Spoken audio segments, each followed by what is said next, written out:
Hello guys, मैं शिवम मित्तल आपका स्वागत करता हूं हमारे इस चैनल पे जिसका नाम है कारमेन को। और आज हम स्टार्ट करने वाले हैं सीबीएसई क्लास 10th मैथ्स का chapter number first exercise 1.1 real numbers, जिसका इंट्रोडक्शन पार्ट्स मैंने पहले ही वीडियो में डाल चुका हूं। गाइस आप उसको एक बार चेक कीजिएगा, जिसमें हमने पढ़ा था रियल नंबर्स के बारे में। सबसे पहले कि रियल नंबर्स क्या होते हैं, नंबर्स का इन्वेंशन कैसे हुआ, कैसे हमने रियल नंबर्स को कैटेगरीज वाइज डिवाइड किया, ये सब चीजें हमने उसमें पढ़ी थी। और उसके साथ हमने पढ़ा था यूक्लिड्स डिवीजन लेमा के बारे में। यूक्लिड्स डिवीजन लेमा क्या होता है, मैं एक बार आपको थोड़ा सा गो थ्रू कर देता हूँ, उसके बारे में ब्रीफ में समझा देता हूँ यहाँ पे, क्योंकि हम एक्सरसाइज स्टार्ट करने वाले हैं, आपको थोड़ा सा इसके बारे में नॉलेज होनी जरूरी है। सो गाइस देखते हैं हम यूक्लिड्स डिवीजन लेमा के बारे में थोड़ा सा कि क्या होता है। यूक्लिड जो एक मैथमेटिशियन था, उसने एक डिवीजन लेमा दिया था हमें। On the basis of division, divide के थ्रू उसने एचसीएफ निकालने के लिए एक एल्गोरिथम बनाई थी। उसी एल्गोरिथम को हमें अभी आपको समझाने वाला हूँ। उस एल्गोरिथम में क्या था गाइस कि अगर हमारे पास दो नंबर है, लेट्स सपोज यहाँ पे भी हमें दो नंबर गिवन है, एक है 135 और दूसरा नंबर है 225। तो ये दो नंबर्स हमारे ए और बी है, जिसमें बड़ा नंबर वो हमेशा ए माना जाता है और छोटे नंबर को हम हमेशा बी मानते हैं। तो सपोज हम इसमें क्या बोलेंगे कि ए हमारा क्या होगा 225, क्योंकि गाइस 225 बड़ा है, ये 135 है, ये छोटा नंबर है, इसको हम बोलेंगे बी 135। तो अभी तक हमारे पास एचसीएफ निकालने के लिए जो भी दो नंबर्स हमें गिवन होंगे, उसमें बड़े वाले नंबर को हम ए मानेंगे और छोटे नंबर को हम बी मानेंगे। अब ए और बी हमारे पास दो नंबर आ गए, अब हम यूज करेंगे इस यूक्लिड्स डिवीजन लेमा को। तो सबसे पहले हम लिखते हैं यूजिंग यूक्लिड्स डिवीजन लेमा। ये लेमा है क्या, ये मैं आपको पहले स्टेटमेंट के द्वारा बताता हूँ। ये लेमा एक इक्वेशन की फॉर्म में है, a is equals to B Q plus R, in which r is greater than equals to 0 but less than b। अब इसका क्या मतलब है, इसको अभी हम समझ लेते हैं। a is equals to B Q plus R, अगर हमारे पास कोई भी दो नंबर है a और b के रूप में, तो हम उसको इस फॉर्म में लिख सकते हैं, सिंपली उन्हें डिवाइड करके। कैसे लिख सकते हैं गाइस हम, तो हम इन दोनों नंबर को डिवाइड करके देखते हैं। हमें पता है जब भी हम डिवाइड करते हैं तो बड़ा नंबर हमेशा अंदर आता है, छोटा नंबर हमेशा बाहर आएगा। तो 225 हम लिखेंगे यहाँ पर और 135 हम लिखेंगे यहाँ पर। अब हमें केवल नॉर्मल डिवाइड करनी है इसे। तो 135 को से मुझे डिवाइड करना है 225 को। 135 1 जा 135। अब हम इसको माइनस करेंगे, यहाँ पे 5 में से 5 कैंसिल हुए, 0 एंड 9, हमारे पास रिमाइंडर बचा 90। अब अगर ये हमारा रिमाइंडर यहाँ पर 0 हो जाता तो हमारा एचसीएफ का जो आंसर है ए और बी का एचसीएफ क्या हो जाता, इसी का डिवाइसर विच इज 135। बट ये 90 है, ये 0 तो आया नहीं हमारे पास। तो अब हम क्या करेंगे, इन द नेक्स्ट स्टेप, जो सेकंड स्टेप हमारा होगा, उसमें ये रिमाइंडर हमारा जो है रिमाइंडर वो बन जाएगा डिवाइसर, और इसी के साथ जो डिविडेंड होगा वो पहले वाले स्टेप का डिवाइसर होगा। तो पहले वाले स्टेप का डिवाइसर कितना है, यस 135, तो वो 135 में यहाँ पर लिखूंगा। और यही प्रोसेस हमारा चलता रहेगा, पूरा प्रोसीजर, कब तक, जब तक कि हमें रिमाइंडर 0 नहीं मिलता। तो अब जो 90 हमारा रिमाइंडर था वो हमारा क्या बन गया, डिवाइसर, और जो पहले स्टेप का डिवाइसर था 135 वो क्या बना, हमारा डिविडेंड बना। अब हम डिवाइड करते हैं 135 को 90 से। कैसे कर सकते हैं, 90 को 135 से डिवाइड करने में 90 1 जा 90, माइनस करेंगे, हमारे पास आया 45। अब ये 45 हमारे पास रिमाइंडर बचा, अभी भी रिमाइंडर मेरे पास 0 नहीं आया। अगर रिमाइंडर 0 आता तो एचसीएफ क्या होता, इस वाले स्टेप का डिवाइसर, दैट मीन्स 90। बट यहाँ पे अभी भी 0 नहीं मिला मुझे, मतलब मुझे अगेन तीसरा स्टेप यूज करना पड़ेगा। और उस तीसरे स्टेप में जो सेकेंड स्टेप का रिमाइंडर है वो क्या बन जाएगा, यस डिवाइसर, एंड जो हमारा इसका डिवाइसर है सेकेंड स्टेप का वो बन जाएगा डिविडेंड तीसरे स्टेप में। तो यहाँ पे हम लिख देंगे 90। अब मैं 45 से डिवाइड करूंगा 90 को, 45 2 ज़ा 90, और यहाँ पर मुझे क्या मिला अब रिमाइंडर के रूप में 0। अब मुझे यहाँ पे रिमाइंडर 0 मिल गया, मतलब मेरा ये जो स्टेप था, जो डिवाइड का प्रोसीजर था वो मेरा खत्म हो गया, रिमाइंडर 0। दैट मीन्स कि मेरा HCF क्या होगा, अब 135 और 225 का HCF मेरे पास आ गया 45। सो गाइस अब हम इसको लिखेंगे कैसे, उसके लिए एक पूरी एल्गोरिथम, एक प्रोसेस है जो कि मैं अब आपको बताता हूँ कि हम इसको लिखेंगे कैसे। तो सबसे पहले हमने यहाँ पे एल्गोरिथम लिखी, हमारा यूक्लिड्स डिवीजन लेमा क्या है, A is equals to B Q plus R, जिसमें A की वैल्यू हमारे पास है 225, B की वैल्यू है 135। A हमारा डिविडेंड होता है, B हमारा डिवाइसर होता है। अब Q और R क्या है गाइस, Q है क्वोशिएंट और R होता है रिमाइंडर हमारा। तो क्वोशिएंट हमें पहले स्टेप में क्या मिला 1, और रिमाइंडर जो कि हमारा क्या है 90 इन द फर्स्ट स्टेप। तो क्या मैं इस फर्स्ट स्टेप को, जब मैंने 225 को 135 से डिवाइड किया, मैं इसको लिख सकता हूँ 225 is equals to 135 which is the value of B into Q into 1 plus R 90। In the next step मेरे को ये 3 स्टेप्स मेरे पे डिवाइड करके आए हैं, मुझे तीनों स्टेप्स को ही यहाँ पे एक्सप्लेन करना पड़ेगा। इन द सेकेंड स्टेप मैंने 135 को डिवाइड किया 90 से, तो अब मेरी जो A की वैल्यू है वो क्या हो जाएगी 135। फर्स्ट स्टेप की जो B की वैल्यू है, फर्स्ट स्टेप का जो डिवाइसर था वो बन गया सेकेंड स्टेप में डिविडेंड।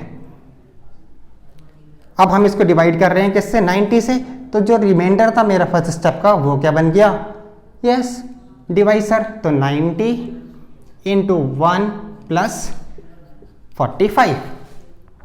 इसी तरह से हम थर्ड स्टेप लिखेंगे, ये 90 हमारा इधर आ गया, तो 90 is equals to 45 into 2 plus 0। अब गाइस इतना तो आई होप कि आपको समझ में आया होगा। इन सब में मैंने एक चीज़ और लिखी है यहाँ पे, ये एक छोटी सी बात मैंने लिखी हुई है जो कि हमारे लिए बहुत इंपॉर्टेंट है।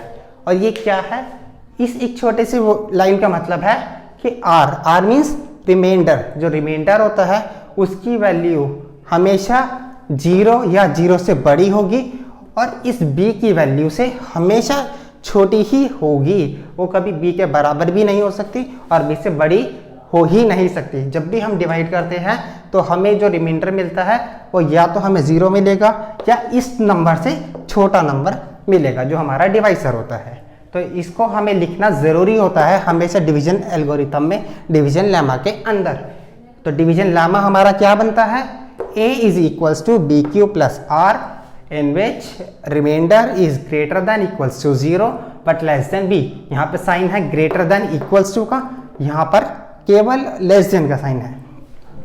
सो गाइज इसके बाद हम नीचे HCF लिखते हैं। क्या है, हमने HCF क्या निकाला, जिस स्टेप में हमारा रिमाइंडर 0 होगा उसी स्टेप में जो डिवाइसर है वो हमारा HCF होगा। तो हम HCF लिख सकते हैं, HCF ऑफ किन दो नंबर्स का 135 एंड 225। 135 एंड 225 का HCF हमने निकाला 45। So this is our answer of the first question of the exercise 1.1। So अब हम करते हैं guys second question.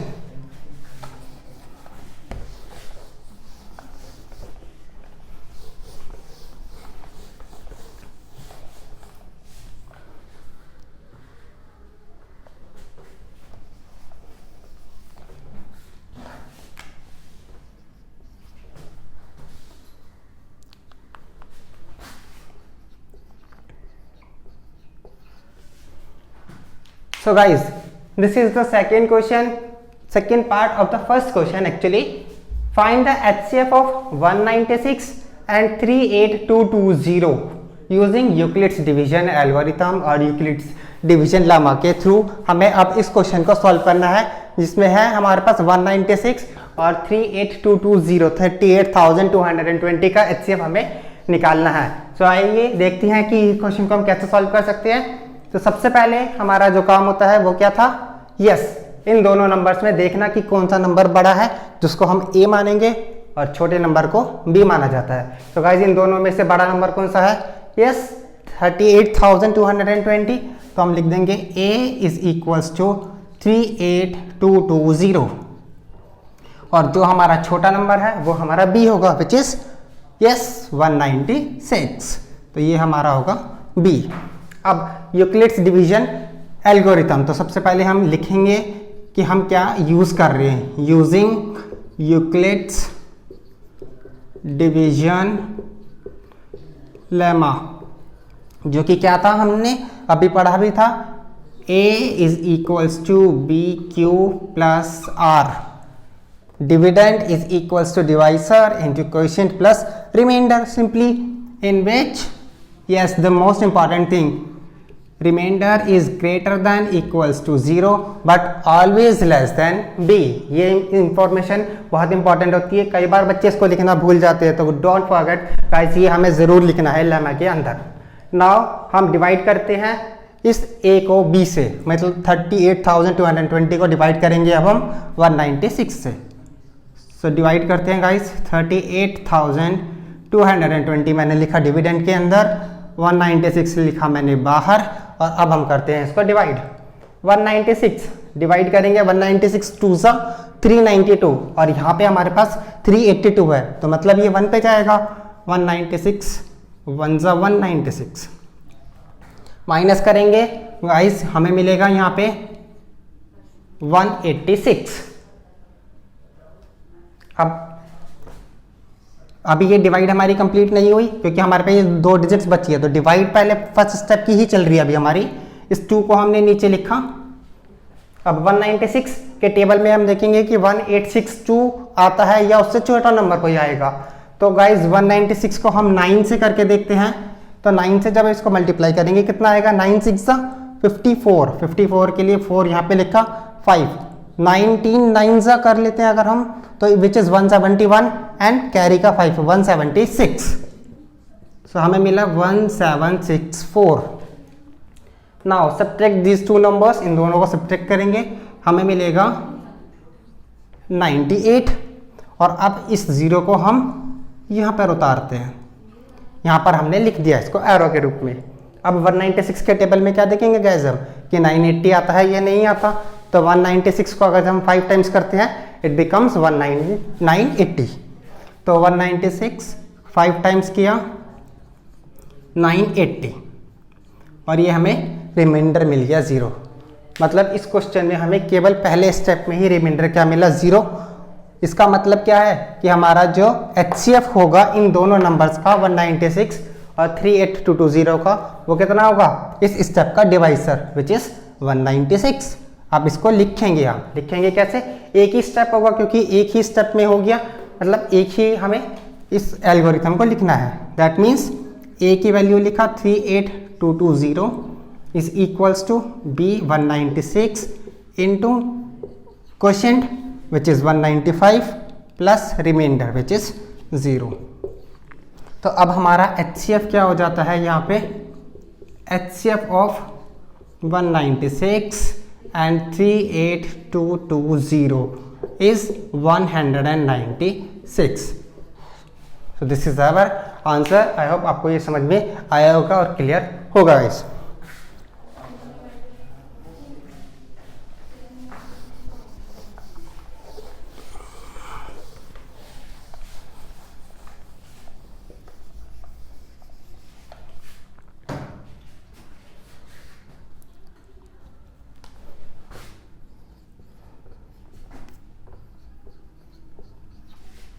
So guys, this is the third part of the first question और इसमें भी हमसे क्या पूछा गया है, find the HCF of 867 and 255 using Euclid's division lemma। अब ये फर्स्ट क्वेश्चन का हम थर्ड पार्ट करने वाले हैं।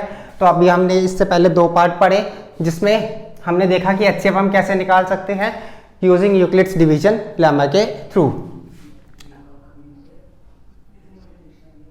अब हम देखते हैं गाइस इस थर्ड पार्ट को। इसमें हम सबसे पहले क्या चेक करेंगे कि जो दो नंबर्स हमारे पास हैं उनमें कौन सा नंबर बड़ा है और कौन सा नंबर छोटा। तो हमारे पास जो दो नंबर्स हैं 867 और 255, कौन सा नंबर बड़ा है गाइस? 867। यस, ए की वैल्यू क्या होगी? 867। बी की वैल्यू हमारी होगी जो छोटा नंबर है विच इज 255। नाउ हम यूज करेंगे यूक्लिड्स डिवीजन लेमा। तो सबसे पहले लिखेंगे यूक्लिड्स डिवीजन लेमा।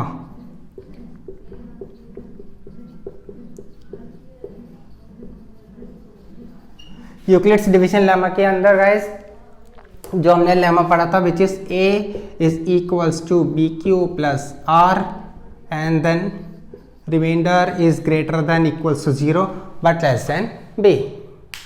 ये इंफॉर्मेशन हमने लिख दी लेमा के रूप में। अब हमारा नेक्स्ट काम क्या है? इन दोनों नंबर्स को डिवाइड करना। तो हम डिवाइड करते हैं। डिवाइड में भाई ए हमारा डिविडेंड होता है और बी हमारा डिवाइसर होता है। तो ए की जगह लिखा हमने 867, बी की जगह लिखा हमने 255। हमने इसको डिवाइड किया, 255 के टेबल पढ़ा 867 तक या उससे छोटा। तो हम 255 3 करते हैं तो हमें मिलता है 765। Now subtract these two numbers. 7 में से 5 किया 2 एंड देन 0 1, 102। रिमाइंडर 0 आया? नहीं आया। दैट मीन्स नेक्स्ट स्टेप में हमें जाना पड़ेगा। नेक्स्ट स्टेप में जाने के लिए क्या प्रोसीजर होता है? फर्स्ट स्टेप का remainder becomes the divisor, first step का divisor becomes the dividend in the next step. तो ये डिविडेंड के रूप में 255 अब मैं यहाँ पर लिख दूंगा। ठीक है गाइस, अब हम क्या करेंगे? इसको डिवाइड करेंगे 102 से 255 को। तो 102 को जब हम डिवाइड करेंगे तो ये 2 टाइम्स जाएगा और result is 204। Now subtract these two numbers again 1 5, 2 में से 2 0 कैंसिल हो जाते हैं। अभी भी रिमाइंडर हमारे पास 0 नहीं आया, मतलब इसका एक और स्टेप हम करना पड़ेगा। So the third step is 102 becomes the dividend in the third step। 51 जो रिमाइंडर आया था वो अब हमारा डिवाइसर होगा और 102 जो डिवाइसर था इससे पहले वाले स्टेप का वो बन गया डिविडेंड। 51 के टेबल में 102 2 टाइम्स आता है guys, so it is 102 and reminder becomes 0। Reminder 0 मिल गया हमें। अब हमारा यूक्लिड्स डिवीजन लेमा क्या बोलता है कि जिस भी स्टेप में हमें रिमाइंडर 0 मिलेगा उसी स्टेप का डिवाइसर हमारा HCF की वैल्यू होगी। तो अब हम ये 3 स्टेप्स में हमारा क्वेश्चन सॉल्व हुआ है। ये 3 स्टेप्स हम लिखेंगे। कैसे कैसे लिख सकते हैं guys? Let's see. A first step में ए कितना था? 867। तो हमने लिखा 867 is equals to B which is 255 into Q. Q की वैल्यू कितनी है गाइस? फर्स्ट स्टेप में जो क्वेश्चन है वो 3 है हमारा।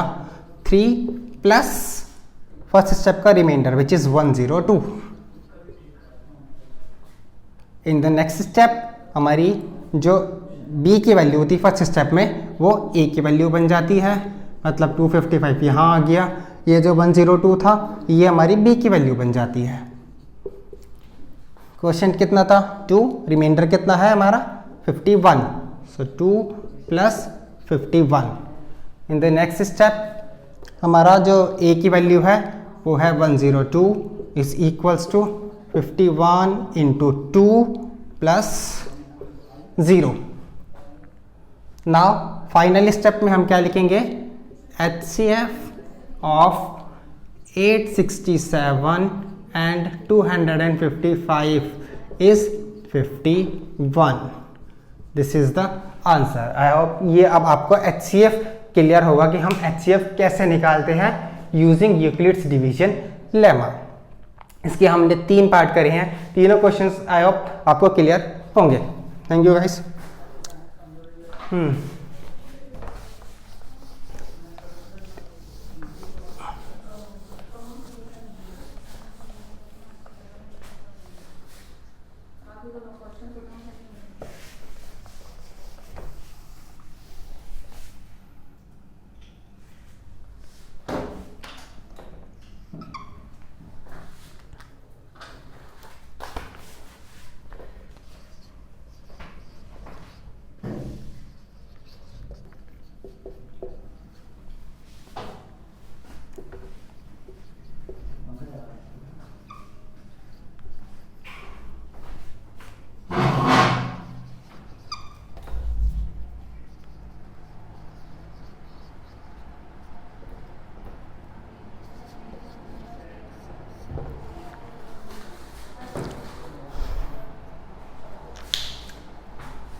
So guys, this is the second question of the exercise 1.1 जिसमें हमें क्या बोला जा रहा है, show that any positive odd integer is of the form 6q plus 1 or 6q plus 3 or 6q plus 5 where q is some integer.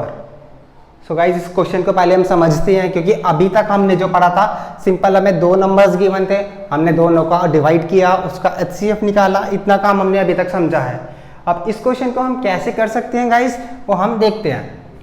तो क्या कह रहा है क्वेश्चन, हम एक बार और पढ़ते हैं, समझने की कोशिश करते हैं। Show that any positive odd integer. सबसे पहले हमने इंटीजर्स, हमने इंट्रोडक्शन क्लास की वीडियो में हमने पढ़ा था कि इंटीजर क्या होता है। इंटीजर्स आर द नंबर्स जिसमें पॉजिटिव नंबर्स, नेगेटिव नंबर्स और जीरो सारे नंबर्स इंक्लूड होते हैं। तो कोई भी एक ऑड पॉजिटिव इंटीजर, लेकिन वो किसकी बात कर रहा है, पॉजिटिव की बात कर रहा है, प्लस ऑड इंटीजर्स की बात कर रहा है। ऑड इंटीजर्स क्या होते हैं गाइज, ऑड इंटीजर्स वो नंबर्स होते हैं जो 2 के टेबल में नहीं आते, 2 से डिविजिबल नहीं होते, जैसे 1, 3, 5, 7, 9, 11, 13 एंड सो ऑन टिल, वो सारे ऑड इंटीजर्स हैं। तो हमारे पास क्वेश्चन है कि कोई भी एक ऑड इंटीजर है, वो कोई भी हो सकता है, 1, 3, 5, 7, कोई भी बड़ा नंबर भी हो सकता है। तो एक ऑड इंटीजर हमारे पास है, वो हमेशा किस फॉर्म में होगा, ये फॉर्म हमें दे रखी है कुछ 6q plus 1, 6q plus 3 और 6q plus 5, इसी फॉर्म में हो सकता है, इसके अलावा किसी और फॉर्म में नहीं हो सकता। Where q is some integer. अब यहाँ पे q भी कोई एक इंटीजर होगा। q क्या होता है, क्वोशेंट, वो भी कोई एक इंटीजर ही है जो कि पॉजिटिव ही होगा। इट्स कॉमन, क्योंकि हमारे पास जो इंटीजर था वो भी पॉजिटिव था। सो गाइज, सबसे पहले इस टाइप के क्वेश्चंस को करने के लिए मैं आपको एक माइंडसेट बताता हूँ कि हम इसको समझ कैसे सकते हैं। एक क्वेश्चंस को हमने लिख दिया, एक क्वेश्चन हमने प्रोसीजर वाइज कर दिया, कुछ बच्चों को समझ में आता है, कुछ याद करने लग जाते हैं। तो गाइस वो चीज़ें हम नहीं करते, हम क्वेश्चन को समझने की कोशिश करते हैं। तो सबसे पहले मैं एक रफ वर्क में एक एग्जाम्पल के तौर पे कोई भी एक नंबर ले लेता हूँ, कोई भी नंबर आप भी खुद सोच सकते हैं। एक ऑड पॉजिटिव इंटीजर लिया मैंने, लेट्स सपोज 195, और ये मैंने रैंडम नंबर लिया है। आप इसकी जगह कोई भी दूसरा नंबर लेके चेक कर सकते हो इस क्वेश्चन को कि क्या ये इसी फॉर्म में मुझे मिलेगा या नहीं मिलेगा। सो गाइज, मैंने ये नंबर लिया 195, ठीक है। अब मैं क्या करता हूँ, इस 195 को, क्योंकि ये ऑड पॉजिटिव इंटीजर मैंने लिया, सही है। अब मुझे क्या चाहिए, 6q plus 1। ये मुझे यहाँ पर ये जो नंबर है 6, ये मुझे कुछ बता रहा है, ये बता रहा है कि मेरा जो डिवाइसर है, डिविडेंड तो मैंने ले लिया 195, जो डिवाइसर होगा वो मेरा 6 होना चाहिए। मतलब अगर मैं किसी भी ऑड इंटीजर को 6 से डिवाइड करता हूँ, जो कि ऑड इंटीजर है, अगर मैं 6 से डिवाइड करूँगा तो वो या तो मुझे इस फॉर्म में मिलेगा, इस फॉर्म में, या इस फॉर्म में। मतलब उसका रिमाइंडर है वो या तो 1 होगा, या तो 3 होगा, या 5 होगा। केवल यही हो सकते हैं। चेक करते हैं हम, इस नंबर को 195 लिया मैंने और इसको डिवाइड करता हूँ मैं 6 से। तो डिवाइड करके मुझे क्या मिलेगा, 6 3 18, यहाँ पे क्या 1 बचा, ऊपर से मैंने उतारा 5, यहाँ से मैंने 5 नीचे लिखा। 6 के टेबल में 15 तो आएगा नहीं, दैट मीन्स 6 2 12। तो हमारे पास रिमाइंडर क्या बचा, 3। तो अब मैं इस 195 को किस तरीके से लिख सकता हूँ, 195 मेरा सिंपली रिटर्न एज 6 × 32 + 3। अब मेरे को ये बात समझ में आ रही है कि अगर मैंने एक ऑड पॉजिटिव इंटीजर लिया तो उसको मैं लिख सकता हूँ 6 × q which is 32, again an integer, और रिमाइंडर क्या था इस केस में 3। क्योंकि वो रैंडम नंबर था 195, उस केस में मुझे 3 मिला। मैं एक ऐसा एग्जाम्पल ले सकता हूँ जिसमें मुझे 1 मिले, एक ऐसा एग्जाम्पल भी ले सकता हूँ जिसमें मुझे रिमाइंडर 5 मिले। बट इसके अलावा और कोई भी नंबर ले लूँगा मैं तो रिमाइंडर मुझे 1, 3 या 5 में से ही मिलेंगे, उसके अलावा कोई दूसरा रिमाइंडर मुझे मिल ही नहीं सकता। चेक करने के लिए मैं एक एग्जांपल और ले लेता हूँ। लेट्स सपोज मैंने 193 लिया और उसको डिवाइड किया 6 से, 6 3 18, 1 बचा, ऊपर से मैंने 3 लिखा यहाँ पर। 6 के टेबल में 13 नहीं आता, 6 2 12, रिमाइंडर क्या है मेरे पास 1। अब हम इसको कैसे लिख सकते हैं इस पॉजिटिव इंटीजर को 6 इंटू 32 प्लस 1। सो आया मेरे पास अगेन गाइज वही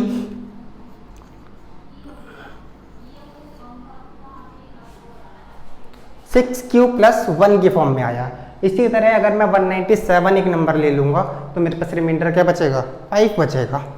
तो ये है क्वेश्चन को समझने का तरीका कि क्या होगा अगर मैं कोई भी ऑड पॉजिटिव इंटीजर लेता हूँ। तो यस हमने एक माइंडसेट में सेट किया कि हाँ रियल लाइफ से ऐड किया उसे कि हाँ भाई ऐसा हो रहा है। अब हम देखते हैं कि हम यूक्लिड्स डिवीजन लेमा को यूज करके इस क्वेश्चन को सॉल्व कैसे करेंगे। तो ये केवल एक रफ वर्क था हमारा जो हम क्वेश्चन को समझने के लिए किया था। ना हम क्वेश्चन को समझते हैं तो मैं इस पार्ट को मैं रफ कर देता हूँ।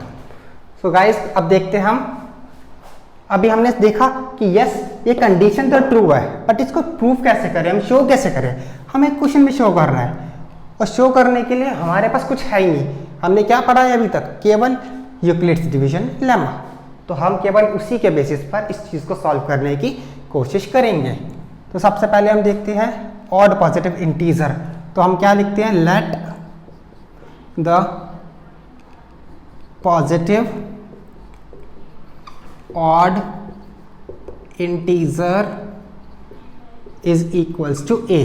अब हम मान रहे हैं कि वो ऑड इंटीजर हमारा ए था जो कि हमने अभी माना था डिविडेंड के रूप में, और डिविडेंड हमारा क्या होता है ए होता है। ये हम पढ़ चुके हैं तो हमने उसको ए मान लिया। इस फॉर्म से हमें ये पता चल जाता है कि हमारी b की वैल्यू क्या है।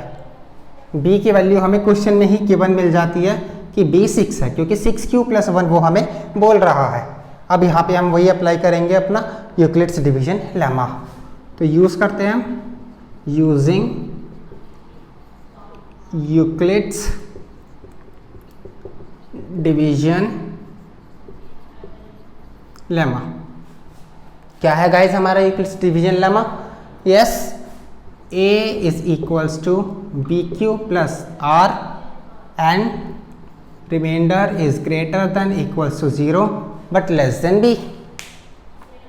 सो हमने देखा ये हमने लिख दिया यूक्लिड्स डिवीजन लेमा। अब अप्लाई करते हैं। a की वैल्यू हमारे पास क्या है a, b की वैल्यू 6। अब q और r तो हमें पता ही नहीं गाइस। q तो उसने बोला है कि q is some integer, q कोई भी इंटीजर हो सकता है। चलो अच्छी बात है q कोई भी एक इंटीजर होगा वो हमें नहीं पता। बट r के लिए क्वेश्चन में कुछ गिवन है ही नहीं कि रिमाइंडर हम क्या ले क्या ना ले। तो r को हम समझते हैं और उसके साथ साथ इस क्वेश्चन में हमें क्या समझने को मिलेगा इसके बारे में भी कुछ डीपनेस और मिलेगी कि r है क्या actually. r is the reminder जिसकी वैल्यू हम क्या लिख रहे हैं कि वो 0 के इक्वल और 0 से बड़ी तो होती ही है, साथ साथ b से छोटी भी होती है। तो r की हम सारी पॉसिबल वैल्यूज यहाँ पे लिखेंगे। r में भी b की वैल्यू क्या है 6। हम r कहाँ से शुरू करेंगे गाइस 0 से, क्योंकि 0 के इक्वल है। नेगेटिव नंबर हम ले ही नहीं सकते क्योंकि पॉजिटिव की बात की जा रही है। और तो हम 0 से स्टार्ट करेंगे। 0 हो सकती है r की वैल्यू, यस 1 हो सकती है, यस 2 हो सकती है, यस कहाँ तक चलेंगे लेस देन b तक। और b की वैल्यू क्या है 6 से छोटा नंबर क्या है 5। तो मतलब हम ये 0 से लेकर कहाँ तक चलेंगे 5 तक, 3 4 और 5। मैं एक बार दोबारा से एक्सप्लेन कर देता हूँ इस चीज़ को। हमने सबसे पहले डिवीजन लेमा लिखा, यूक्लिड्स डिवीजन लेमा क्या था a is equals to B Q plus R, reminder is greater than equals to 0 less than b। और हमें बताया गया कि रिमाइंडर की वैल्यू 0 से शुरू होती है, 0 के इक्वल हो सकती है और 0 से बड़ी हो सकती है। बट किससे छोटी होगी, कोई लिमिट तो होगी ना, क्योंकि नंबर्स तो हमें पता है इन्फिनिटी होती है 0 1 2 3 4 हम चलते रहे उतना तो नहीं होगा। तो कहाँ तक जाएगी लेस देन b तक। What is the value of b 6। मतलब कि मेरे को 0 से चलना है कहाँ तक 6 से छोटे नंबर तक, 6 से छोटा व्हाट इज 5। तो 0 से लेकर हमने 5 तक के नंबर्स लिखे। अब केसेस हम देखते हैं कि हमारे कितने केसेस बने इसके। तो सबसे पहले हमारी वैल्यूज आई a is equals to B Q plus R. b की वैल्यू मुझे गिवन है 6 तो मैं 6 लिख दूंगा 6q प्लस 0। सबसे पहले मैंने 0 पुट किया, इसी तरह से मैं 1 पुट करूंगा 2 3 4 5 टोटल 6 केसेस बना लेते हैं। This is our first case, तो हम लिख देते हैं यहाँ पे केस फर्स्ट। इसी तरह से हम सेकंड केस बनाते हैं, केस सेकंड। सेकंड केस हमारा क्या होगा, a is equals to 6q plus 1। Third case क्या होगा हमारा, a is equals to 6q plus 2। This is the case number 3। इसी तरह से हम आगे बनाते हैं case 4, a is equals to 6q plus 4। a is equals to 6q plus 3,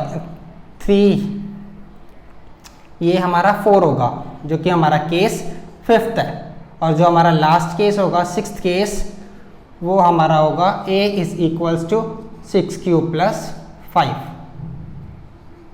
I hope अब आपको ये सारे केसेस क्लियर होंगे। मैं एक बार बता देता हूँ। फर्स्ट केस है a is equals to 6q plus 0, a is equals to 6q plus 1, हमने रिमाइंडर 1 लिया। देन रिमाइंडर 2 लिया, a equals to 6q plus 2। Then हमने रिमाइंडर 3 लिया, 6q plus 3, 6q plus 4 and 6q plus 5। अब देखते हैं हमें क्या शो करना है। हमें शो करना था कि जो ऑड इंटीजर हैं इनमें वो किस फॉर्म में होंगे, 6q प्लस 1, 6q प्लस 3 और 6q प्लस 5। तो अब हम देखते हैं guys a equals to 6q, इसका मतलब अगर हम 0 ऐड करेंगे तो केवल 6q ही है इसका मतलब। और ये 6q 2 से डिविजिबल है, यस 2 से कैंसिल हो जाएगा ये। तो हम इसको क्या कंसीडर करेंगे, इसे हम एक इवन इंटीजर ही कंसीडर कर सकते हैं। तो ये 6q क्या है, इवन इंटीजर है, जो कि उसके बारे में हमसे पूछा ही नहीं गया, हमसे और पूछा गया है। ये है 6q प्लस 1। तो 6q प्लस 1 यहाँ से हम 2 कॉमन ले नहीं सकते, ये 2 से डिविजिबल नहीं होगा। 6q होगा लेकिन उसमें किसी भी इवन नंबर में अगर हम 1 प्लस कर देंगे इट बिकम्स ऑड। तो डेफिनेटली ये हमारा कौन सा नंबर होगा, ऑड इंटीजर होगा। 6q प्लस 2, 6q प्लस 2 में से 2 इजीली कॉमन ले सकते हैं। तो अगर मैं इसमें से 2 कॉमन ले लूँ तो क्या बचेगा मेरे पास, यहाँ बचा 3q प्लस 1। मैंने 2 कॉमन लिया, 2 3 6, 3q प्लस 2 के टेबल में 2 कितने पे आएगा 1, तो 1। 2 कॉमन आ गया, दैट मीन्स इसको मैं इवन कंसीडर करूँगा। नेक्स्ट केस देखते हैं, a equals to 6q plus 3। यहाँ से मैं 2 कॉमन नहीं ले सकता क्योंकि 2 से 6q डिविजिबल है लेकिन 3 डिविजिबल नहीं है। तो इसको मैं क्या मान लूँगा, ऑड इंटीजर मान लेंगे। इसी तरह से 6q प्लस 4, इसमें से मैं क्या 2 कॉमन ले सकता हूँ, यस इसमें से 2 कॉमन आ सकता है क्योंकि 2 के टेबल में 6 भी आता है, 2 के टेबल में 4 भी आता है। 2 3 6, 3q प्लस 2। तो ये हमारा क्या होगा, ये हमारा होगा इवन इंटीजर। और इसी तरह से जो लास्ट मिला मुझे 6q प्लस 5, 2 के टेबल में 6 तो आता है, क्या 5 आएगा, नहीं आएगा गाइस, हमें पता है।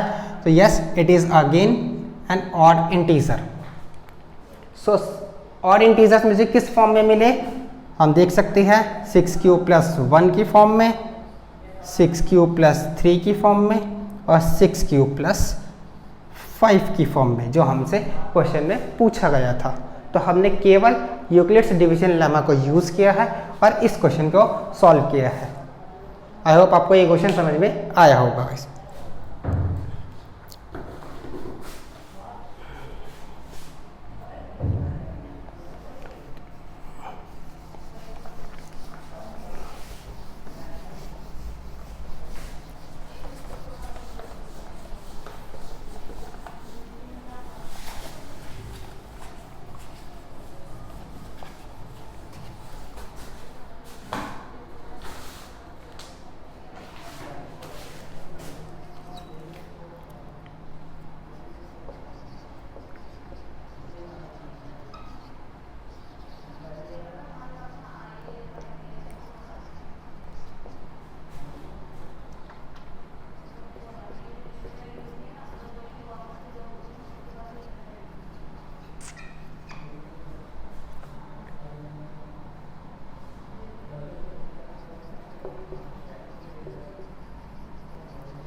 So guys this is question number 3। सो देखते हैं कि इस क्वेश्चन में क्या लिखा है और हमें क्या सॉल्व करना है इसमें। An army contingent of 616 members, एक आर्मी कॉन्टिजेंट है जिसमें 616 मेंबर्स हैं, is to march behind an army band, जिसको मार्च करना है किसके पीछे, एक आर्मी बैंड के पीछे। उस आर्मी बैंड के मेंबर्स हमें दे रखे हैं, army band of 32 members in a parade. एक परेड है जिसमें आर्मी कॉन्टिजेंट के जो मेंबर हैं वो गिवन है 616 और आर्मी जो बैंड मेंबर्स हैं वो गिवन है 32, जिसके पीछे वो मार्च कर रहे हैं। The two groups are to march in the same number of columns, और दोनों ही ग्रुप्स को, कौन से दो ग्रुप्स, एक ग्रुप है आर्मी कॉन्टिजेंट का और एक ग्रुप है आर्मी बैंड मेंबर्स का, दोनों को सेम नंबर ऑफ कॉलम्स में मार्च करना है। तो what is the maximum number of columns in which they can march, कितने कॉलम्स उनके मैक्सिमम बन सकते हैं, मैक्सिमम। तो यहाँ पर इस क्वेश्चन में this is the most important word, maximum, जो हमारे पूरे क्वेश्चन को डिफाइन करेगा। इस मैक्सिमम वर्ड का मतलब समझना पड़ेगा हमें। पहले तो मैक्सिमम का मतलब होता है सबसे ज़्यादा, सबसे ज़्यादा कितने कॉलम्स हमारे बन सकते हैं जिसमें कि वो मार्च करेंगे। अब यहाँ पर मैक्सिमम है, मैक्सिमम की जगह हो सकता है वो हमें मिनिमम दे देता कि what is the minimum number of columns, या कुछ और वर्ड दे देता। तो फिलहाल हमारे पास मैक्सिमम है और हमने दो टर्म्स पढ़ी है। अभी तक हमने इस चैप्टर में क्या पढ़ा है, इस चैप्टर में हम पढ़ रहे हैं HCF, यूक्लिड्स डिवीजन लेमा के द्वारा हमने क्या निकाला, HCF। HCF का मतलब हाईएस्ट कॉमन फैक्टर। अब हाईएस्ट का मतलब भी होता है सबसे बड़ा, मैक्सिमम का भी नंबर होगा सबसे ज़्यादा। मैक्सिमम का मतलब क्या है, सबसे ज़्यादा, हाईएस्ट का मतलब सबसे बड़ा। तो मतलब जहाँ पर मैक्सिमम लिखा है वहाँ पर मुझे क्या निकालना है, HCF निकालना है। अगर इन केस इसकी जगह मुझे कभी मिनिमम दे देता वो, तो मैं क्या निकालता मिनिमम के केस में, LCM, लीस्ट कॉमन मल्टीपल। वो कब निकलता, जब मुझे कम से कम टाइम निकालना होता है या कम से कम मेरे को नंबर ऑफ कॉलम्स निकालने होते हैं, मिनिमम। तो मिनिमम के केस में हम LCM निकालते हैं, बट यहाँ पर मैक्सिमम है तो हम क्या निकालेंगे, HCF निकालेंगे गाइस। सो आइए देखते हैं कि अब इसका HCF हम कैसे निकालेंगे। सो HCF निकालने के लिए हमने पढ़ा है कि हम यूक्लिड्स डिवीजन लेमा का यूज़ करेंगे। सो अगेन HCF निकालने के लिए हमें दो नंबर्स होने ज़रूरी हैं। तो दो नंबर्स हमारे पास है क्या, यस। एक नंबर है 616, दूसरा नंबर है 32। कौन सा नंबर बड़ा है गाइस, 616। तो हम क्या लिख देंगे, A is equals to 616, B is equals to 32। Use करते हैं Euclid's division lemma, using Euclid's division lemma. Euclid's division lemma हमने पढ़ा A is equals to BQ plus R in which R is greater than equals to 0 but less than B। ये हमें हमेशा लिखना होता है, ये हमारा एक लेमा पूरा है। अब हमें क्या करना है, HCF निकालने के लिए दोनों नंबर्स को डिवाइड करेंगे। तो डिवाइड करने के लिए हम A को रखेंगे अंदर, B को रखेंगे बाहर। A is the dividend, B is the divisor. 32 से डिवाइड करेंगे 616, 32 2 जा 64 होते हैं, 61 है, 32 1 जा 32, माइनस किया हमें मिला 29, यहाँ से 6 लिखा।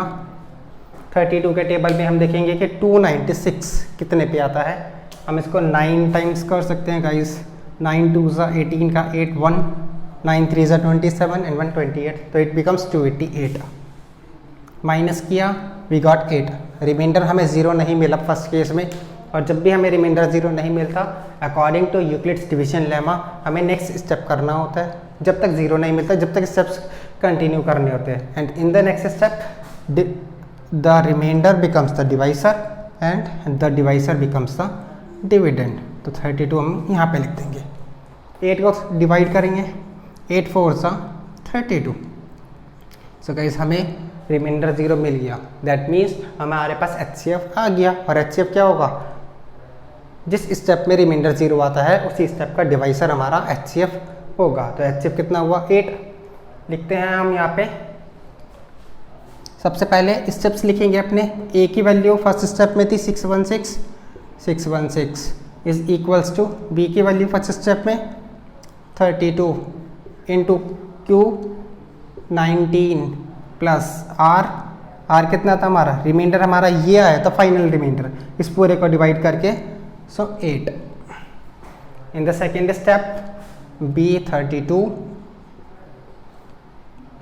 8 ए की वैल्यू 32 और बी की वैल्यू 8 हुई, कितने टाइम्स पे गया था, इंटू 4 प्लस 0। सो हम यहाँ पे लिख सकते हैं HCF of the two numbers 616 और 32 616 32 इज इक्वल्स टू 8। ये हमारे पास आ गया HCF इन दोनों नंबर्स का 8। और अब इस HCF अब हमें निकालना क्या था, मैक्सिमम नंबर ऑफ कॉलम्स, क्योंकि उसने हमसे HCF नहीं पूछा था क्वेश्चन में। क्वेश्चन में हमसे पूछा गया है मैक्सिमम नंबर ऑफ कॉलम्स। तो हम लास्ट लाइन में क्या लिखेंगे, maximum number of columns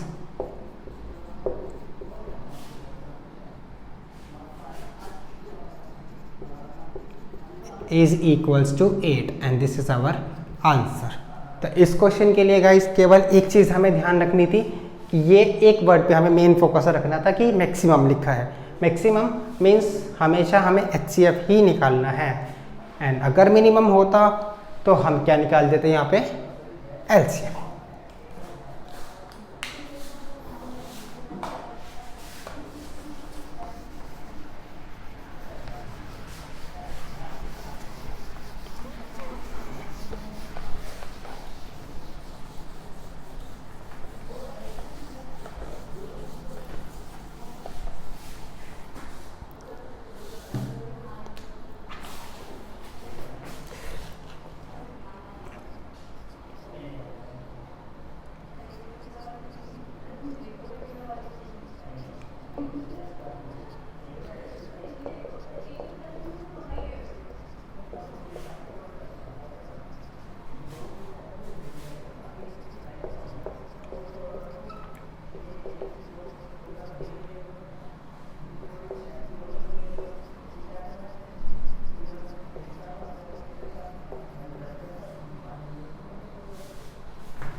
so guys this is the fourth question, and yes जो ये फोर्थ क्वेश्चन है ये मोस्ट इंपॉर्टेंट क्वेश्चन है हमारा इस एक्सरसाइज का, फोर्थ और जो नेक्स्ट क्वेश्चन है फिफ्थ, ये दोनों ही क्वेश्चन मोस्ट इंपॉर्टेंट है। सो गाइज इन दो क्वेश्चंस पे हम मेन फोकस रखेंगे कि हमें कोई भी चीज़ हमारी छूटे ना, और जो चीज़ अगर अभी तक क्लियर नहीं हुई है तो कोशिश करेंगे कि अब वो चीज़ें हमें और अच्छे से क्लियर हो जाए।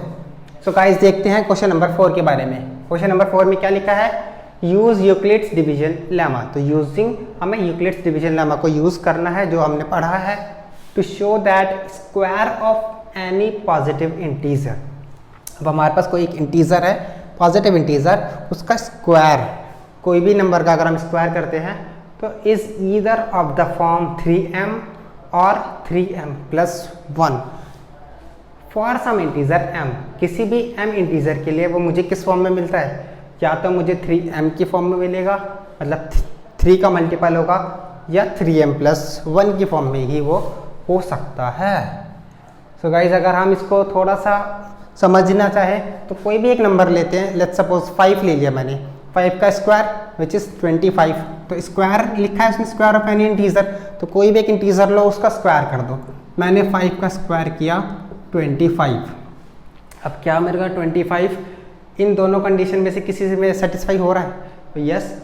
अगर मैं इसको 3 से डिवाइड करता हूँ तो मुझे क्या मिलेगा, 3 इंटू 8 प्लस 1। मैं इसको इस फॉर्म में लिख सकता हूँ, 3m प्लस 1 की फॉर्म में आ गया ये।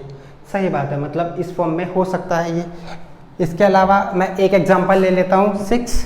अगर मैं 6 का स्क्वायर लिखूँ तो 6 6 36 को अगर हमें देखूँ तो 3 × 12 + 0, इसको इस फॉर्म में लिख सकते हैं हम 3m के फॉर्म में। तो हम किसी भी नंबर का स्क्वायर करेंगे तो मुझे या तो वो 3m की फॉर्म में मिलेगा 3 का मल्टीपल, या तो 3m + 1 के फॉर्म में मिलेगा, उसमें 3 से डिवाइड करके 1 रिमाइंडर ही मिलेगा हमेशा। यह मैं कोई भी बड़े से बड़ा एग्जांपल ले लूँगा, यही कंडीशन सेटिस्फाई होने वाली है हमारी। सो गाइस देखते हैं इन क्वेश्चन को हम कैसे सॉल्व करेंगे अब।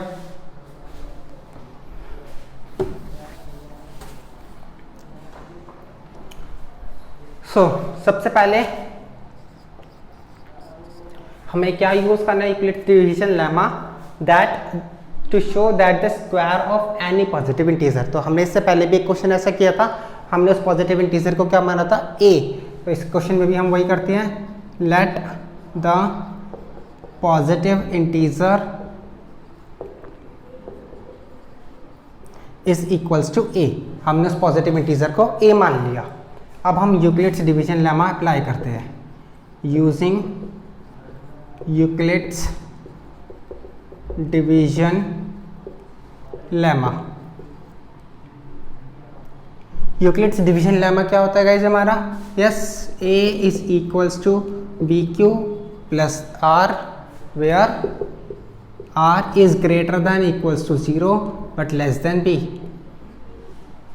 यस, सो अब हमने इतना तो कर दिया। इस क्वेश्चन में हमें क्या समझ में आ रहा है, a तो हमने पॉजिटिव इंटीजर को मान लिया, और b क्या है हमारा इस क्वेश्चन में। तो अगर हम ध्यान से देखें तो b के लिए हमें ये दे रखा है 3m और 3m + 1।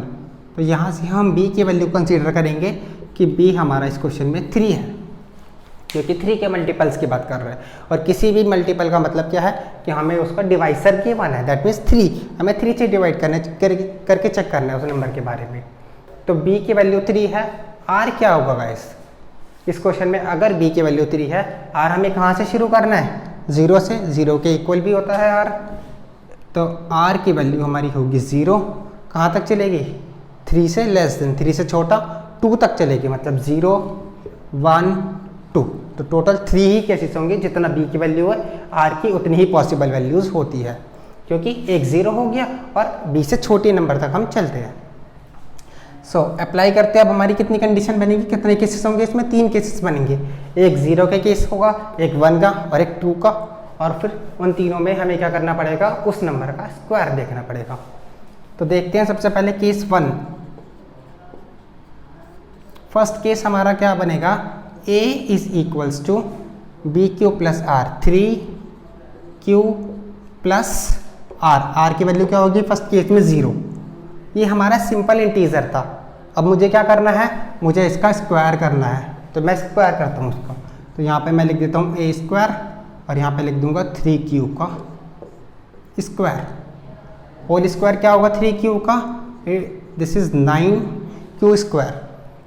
अब ये 9Q² में से क्या मैं 3 कॉमन ले सकता हूँ, यस, मुझे 9Q² में से खाली 3 कॉमन लेना है।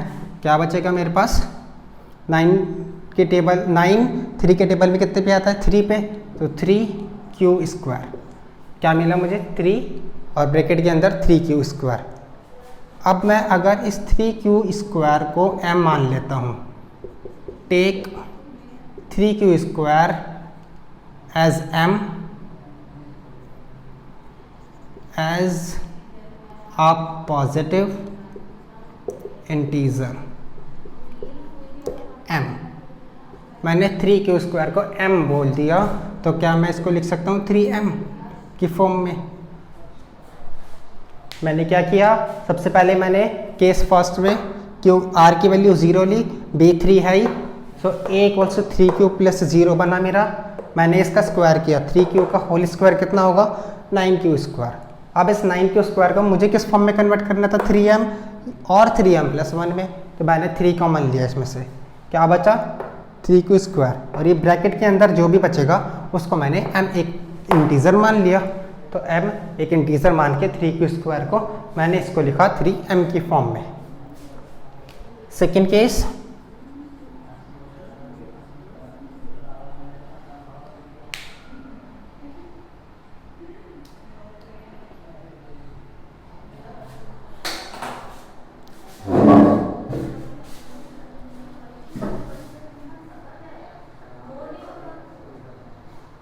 अंकित लाइट बंद हो गई यार अपने आप ही चलते चलते बीच में, चलते चलते लाइट।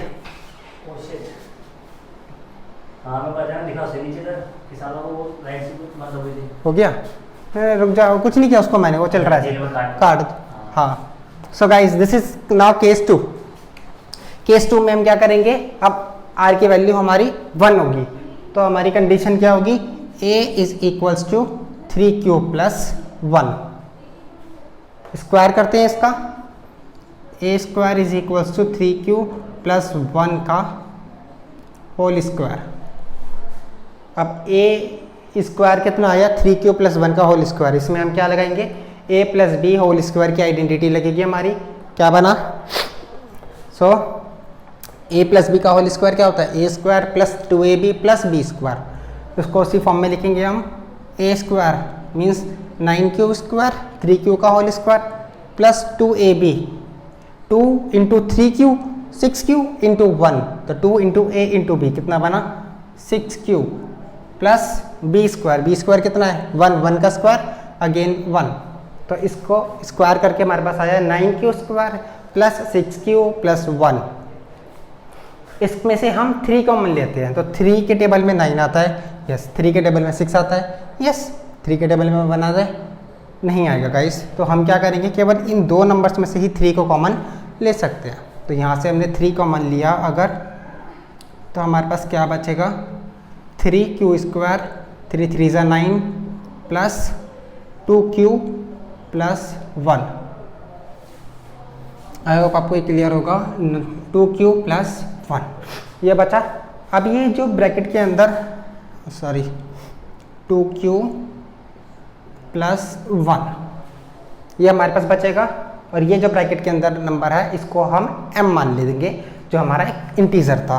तो it becomes for us is 3m plus 1, और हम यहाँ पे क्या लिख देंगे, take 3q square plus 2q is m, इसको हम m के इक्वल मान लेंगे, a positive integer m। Now अब हम इसका थर्ड केस देखते हैं, क्योंकि हमें जितनी r के वैल्यूज हैं उतने सारे ही केसेस हमें शो करने पड़ेंगे। तो हमने पहला केस शो किया, हमें किस फॉर्म में मिला, 3m के फॉर्म में मिला, परफेक्ट है। हमने दूसरा केस सॉल्व किया, किस फॉर्म में मिला, हमें 3m प्लस 1 की फॉर्म में मिला, परफेक्ट है। जो हमें चाहिए या तो 3m हो या तो 3m प्लस 1 हो, और जो हमने निकाला। अब हमारा third case, so third case देखते हैं गाइस। थर्ड केस में हमारी a की वैल्यू क्या होगी, 3q प्लस 2, क्योंकि अब हमारा रिमाइंडर कितना है 2, b की वैल्यू हमारी सेम ही है 3, क्योंकि तीनों केसेस में हमने 3 ही यूज़ करी है। चेंज क्या होता है हमारा, केवल रिमाइंडर, पहले केस में 0 फिर 1 और फिर 2। स्क्वायर करेंगे गाइस इसका, सो मैं लिख देता हूँ a square is equal to 3q plus 2 का स्क्वायर, जो कि हमें लिखना होता है। इसका स्क्वायर करके हमारे पास क्या मिलेगा गाइस, आइडेंटिटी यूज़ करते हैं हम, a स्क्वायर सबसे पहले 3q का होल स्क्वायर करेंगे, means 9q square 2 into a into b, 2 3 ज़ा 6, 6q इंटू 2 12q, तो ये होगा 12q प्लस 2 का स्क्वायर 4। अब हम इसमें से 3 कॉमन लेंगे, तो यहाँ से अगर हम 3 कॉमन लेते हैं तो हमें क्या मिलेगा गाइस, 3q स्क्वायर, 3 के टेबल में 3 पे गया, 3 3 ज़ा 9, q स्क्वायर ऐसे लिख दिया हमने, प्लस 3 के टेबल में 12 कितने पे आता है 4 पे, 4q प्लस 3 के टेबल में 4 तो 3 के टेबल में नहीं आता गाइस, लेकिन 3 के टेबल में 3 आता है, तो हम क्या लिख सकते हैं इसको कि 3 1 ज़ा 3, 3 मैंने इसमें से 3 अलग कर दिया और 1 लिख दिया, मतलब 3 1 ज़ा 3 और प्लस 1 अलग लिख दिया। अब ये ब्रैकेट के अंदर जो मेरे को मिला है 3q square plus 4q plus 1, इसको मैं क्या बोल दूंगा m, और मेरा रिजल्ट हो जाएगा 3m प्लस 1, और साइड में हम क्या लिख देंगे 3q square plus 4q plus 1। मैं यहाँ पे लिख देता हूँ guys 3q square plus 4q plus 1 को हमने क्या मान लिया, m मान लिया। तो ये भी हमारा किस फॉर्म में आया, 3m प्लस 1 के फॉर्म में ही आया। तो ये क्वेश्चन हमारा बहुत इंपॉर्टेंट क्वेश्चन है एग्जाम पॉइंट ऑफ व्यू से, क्वेश्चन नंबर 4 और क्वेश्चन नंबर 5 जो हम इसके बाद पढ़ेंगे, वो दोनों क्वेश्चंस इस एक्सरसाइज के लिए मोस्ट इंपॉर्टेंट है। सो इसमें हमने क्या सॉल्व किया था, यूक्लिड डिवीजन लेमा के थ्रू किसी भी पॉजिटिव इंटीजर का अगर मैं स्क्वायर करूंगा तो वो या तो 3m मतलब 3 का मल्टीपल होगा और 3m+1 डिवाइड करके रिमाइंडर एज अ 1 मुझे मिलेगा।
So guys, this is the fifth question.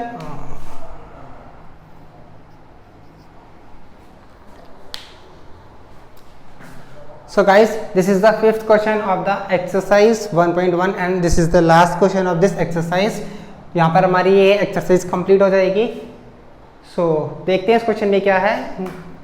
इसमें लिखा है क्वेश्चन नंबर 5 हमें बोलता है use Euclid's division lemma to show that cube of any positive integer, किसी भी पॉजिटिव इंटीजर की क्यूब मतलब पावर उसके 3⁻³ is of the form 9m 9m+1 और 9m+8 इस फॉर्म में होनी चाहिए।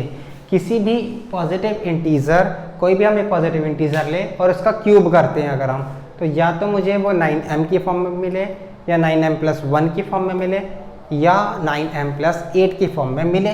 तो यूजुअली आप कोई भी एक नंबर लो, उसका क्यूब करो, उसको 9 से डिवाइड करके चेक कर लीजिए, रिमाइंडर आपको केवल और केवल 3 केसेस में मिलेगा, या तो रिमाइंडर 0 मिलेगा या 1 और या फिर 8 आपको मिलेगा।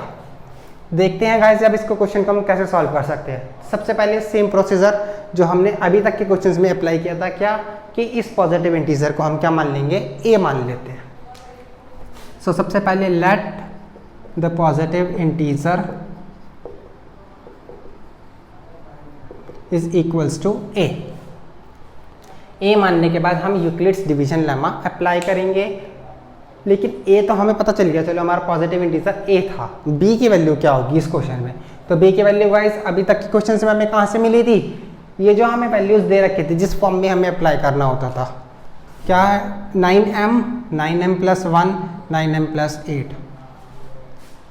तो यहाँ पर हमें इसके हिसाब से अगर हम देखें तो b की वैल्यू हमारी क्या हो जाएगी 9, और जितनी वैल्यू है b की, r की वैल्यू क्या होगी 0 से लेकर के 8 तक, क्योंकि हमने पढ़ा था r is less than b और ग्रेटर देन इक्वल्स टू 0, मतलब 0 से शुरू होकर वो 8 तक चलेंगे हमारे।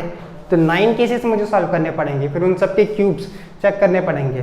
तो हम उसमें इतना नहीं करेंगे इस क्वेश्चन में। हमें क्या देख रखा है, हमें यहाँ पे दिखा क्यूब करना है हमें, और अगर हम ध्यान दें तो हमारे पास 9 का मल्टीपल होता है 3 का अगर मैं क्यूब करूँ तो मुझे 9 उसमें इजीली मिल जाता है। 3 का क्यूब 27 होता है, तो 27 के अंदर मेरे को 9 मिल जाएगा।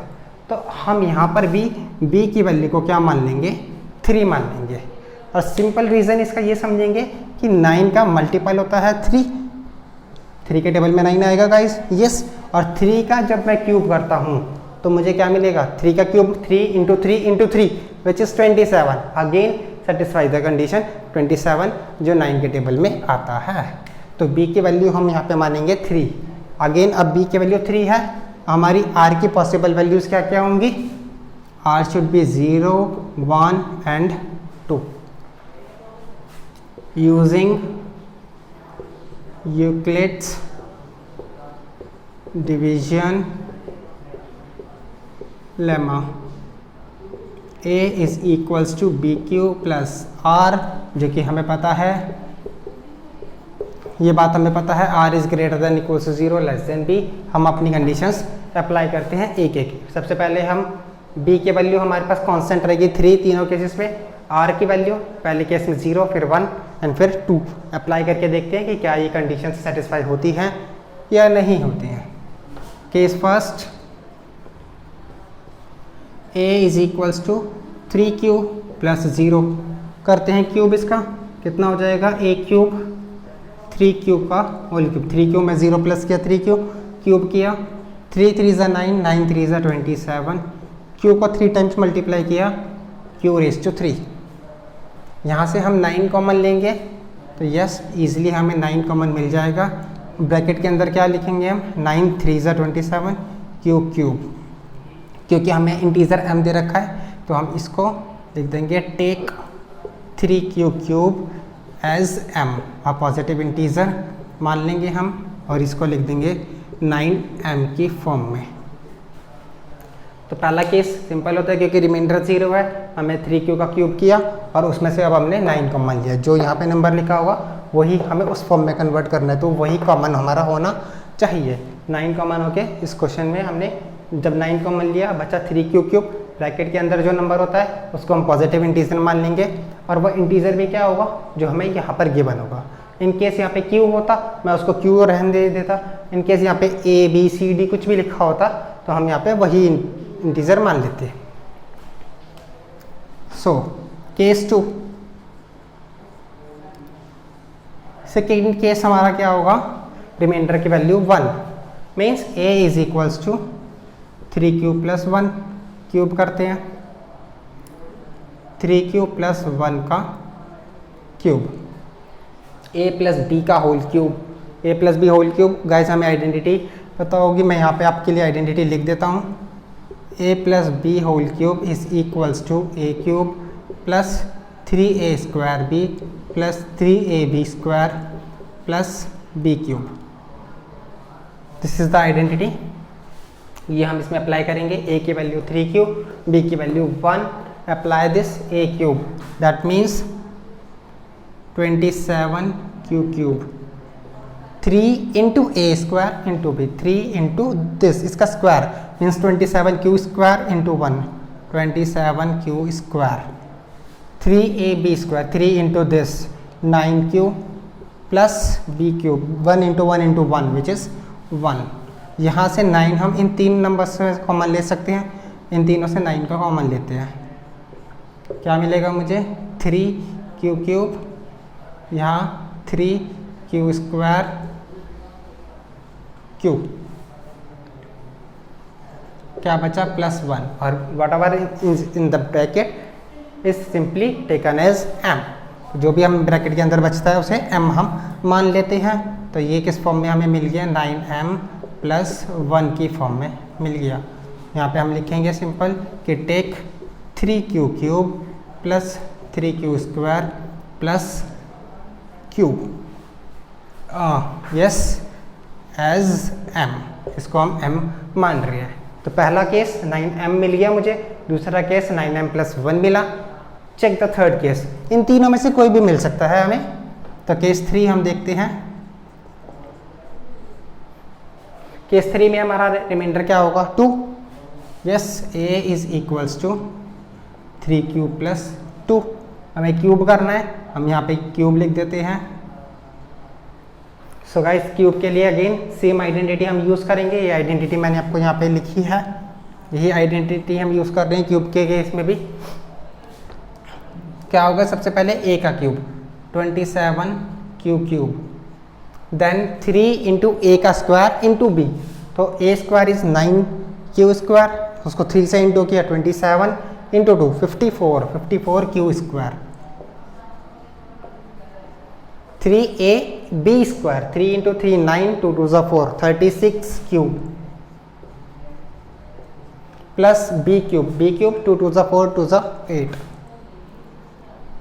तो सिंपली इन तीनों नंबर्स में से 9 कॉमन ले सकते हैं, वो 8 लेस देन 9 है, 9 कॉमन नहीं आएगा उसमें से। यहाँ से हमने 9 कॉमन लिया, 3q क्यूब 6q², 9 6 54, 9 4 36 प्लस 8। तो हम ये ब्रैकेट के अंदर जितना भी नंबर बचा उसको m मान के किस फॉर्म में लिख सकते हैं, इसे भी हम 9m प्लस 8 की फॉर्म में लिख सकते हैं गाइज। और यहाँ पे हम लिख देंगे take 3q³ plus 6q² plus 4q is equals to m। इसको हमने एक पॉजिटिव इंटीजर m मान लिया। तो इस क्वेश्चन में भी हमने देखा कि यस, कोई भी पॉजिटिव इंटीजर है उसका क्यूब हमेशा 9m प्लस 1 या 9m प्लस 8 की फॉर्म में ही आएगा। सो गाइज यहाँ पर हमारी एक्सरसाइज 1.1 कंप्लीट होती है। आई होप आपको ये एक्सरसाइज समझ में आई होगी। अगर आपको कोई भी डाउट्स रहते हैं इसमें तो आप कमेंट सेक्शन में मेंशन कर सकते हैं। और अगर कोई भी आपको प्रॉब्लम इन केस कुछ आती है तो वो आप हमें बताइएगा, उसका रिवर्ट आपको जल्द से जल्द मिल जाएगा। Thank you guys.